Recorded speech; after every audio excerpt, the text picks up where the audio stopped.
जलधे सुरवैरिहिरण्यवितारणतः नरलोकहितार्दरतत्सततं विजयी भव यादगिरीश विभो।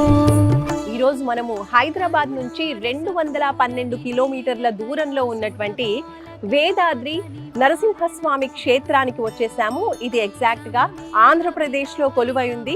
యోగపీఠే సమాసీనం జానూనస్తకరం ధ్వజం శంఖచక్రధరం దేవం యోగానందము పాస్మహే. మరి ఈ ఆలయం యొక్క విశిష్టత గురించి, ఇది అతి పురాతనమైనటువంటి ఆలయం. కృష్ణా నది ఒడ్డున ఉన్నటువంటి ఈ పవిత్రమైన పంచనారసింహ క్షేత్రం యొక్క విశిష్టత గురించి ఈ రోజు మనం తెలుసుకునే ప్రయత్నం చేద్దాం. పదండి.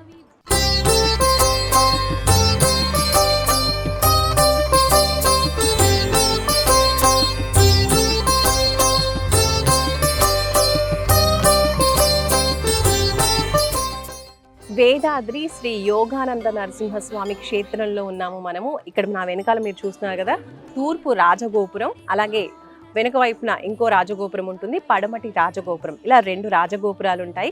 ఈ ఆలయం యొక్క ప్రతిష్ట చాలా చాలా గొప్పది. ఇది ఎలా అంటే స్వయంభూ నరసింహస్వామి వెలిసినటువంటి క్షేత్రం అన్నమాట.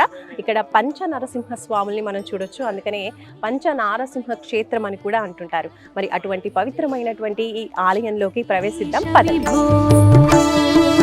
जनताभिमतार्पणशीलपते भवभीत समुद्धरणैकमते।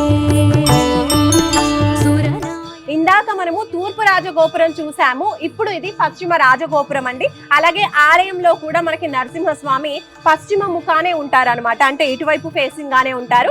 అండ్ అలాగే ఇప్పుడు రాజగోపురం చూస్తున్నారు కదా, రాజగోపురానికి ఎదురుగా మనం ఇలా స్టెప్స్ దిగేసి వెళ్తే గనక మనకి ఇదంతా కూడా చూడొచ్చు. చక్కగా కృష్ణా నది పారుతూ ఉంది. కృష్ణా నది ఒడ్డునే మనకి వేదాద్రి నరసింహస్వామి ఆలయం కొలువై ఉంది. అక్కడ మీరు చూస్తున్నారు కదండి, నామాలతో కనిపిస్తున్నటువంటి పెద్ద కొండ, అదే సాలగ్రామం. బ్రహ్మచే ప్రతిష్ఠింపబడినటువంటి సాలగ్రామం అన్నమాట. అది కూడా నరసింహస్వామి అని నమ్ముతూ ఉంటారు, కొలుస్తూ ఉంటారు. ఇంకా వ్యూ అంతా కూడా మీరు చూడొచ్చు, కృష్ణా నది కనిపిస్తూ ఉందో, చాలా బ్యూటిఫుల్ వ్యూ పాయింట్ అని కూడా చెప్పొచ్చు. యాత్రికులు చక్కగా దేవుణ్ణి దర్శించుకొని ఇక్కడ ఆహ్లాదకరంగా తమ సమయాన్ని ఇక్కడ స్పెండ్ చేస్తూ ఉంటారు.